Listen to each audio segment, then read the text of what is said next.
mon nom est Ali Forêt, je suis physiothérapeute en rééducation périnéale à Kinatex Complexe Desjardins et aujourd'hui, nous allons parler de sujets qui tournent un petit peu autour de la sexualité.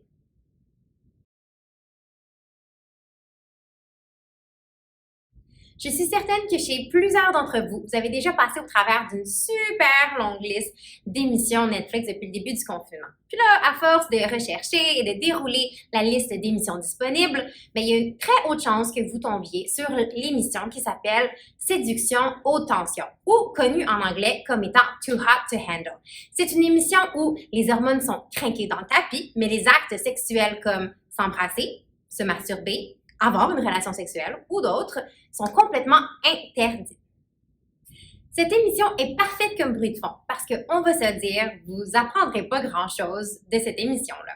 On pourrait quand même caractériser tous les participants d'hypersexuels.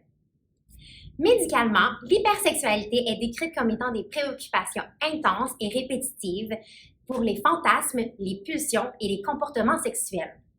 Elles doivent aussi avoir un effet néfaste au niveau des comportements, soit sociaux, professionnels ou dans d'autres domaines. C'est bien beau quand tout ça est arrangé à la télé, mais c'est définitivement un problème qui doit être adressé avec de l'aide professionnelle. Non mais sérieusement, c'est bien drôle quand tu es toujours turn on, mais qu'est-ce qui arrive quand tu peux pas turn off? Ou que tu es turn on, mais c'est complètement pas relié avec une pensée reliée au sexe.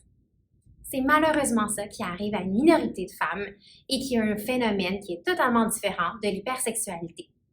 C'est un phénomène qui est relativement nouveau et qui médicalement s'appelle le syndrome d'excitation génitale persistant. Ce syndrome est défini par l'excitation physiologique involontaire en absence de désir, qui peut durer jusqu'à quelques heures, jusqu'à même des jours. Même si cette condition peut mener à un désir de se masturber ou d'avoir une relation sexuelle, l'orgasme réprime seulement très temporairement cette excitation génitale.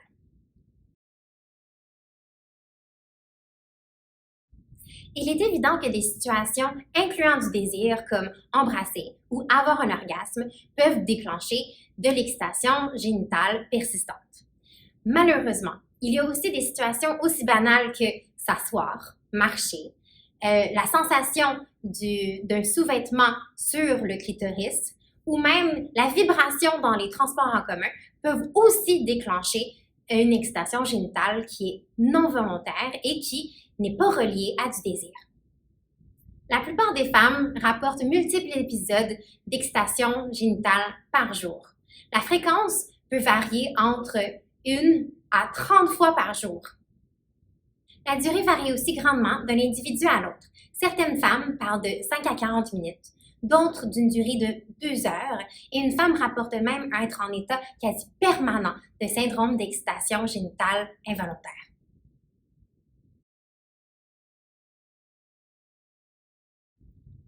Depuis sa découverte en 2001, ce syndrome est majoritairement étudié et traité par les psychologues, éclipsant totalement le côté physiologique du syndrome. C'est pourquoi j'aimerais attirer votre attention sur ce syndrome. Malgré qu'il soit peu fréquent, une panoplie de conditions associées à celui-ci sont présentement éclipsées du traitement. Parmi celles-ci sont les douleurs pelviennes, les douleurs neuropathiques, la fibromyalgie, ainsi que la neuropathie sensorielle, qui peuvent toutes être améliorées par la rééducation périnéale. Alors, je vous invite grandement à partager cette capsule vidéo. Je suis Ali Forêt, physiothérapeute en rééducation périnéale à Kinatex Complexe Desjardins, et je vous souhaite une bonne journée!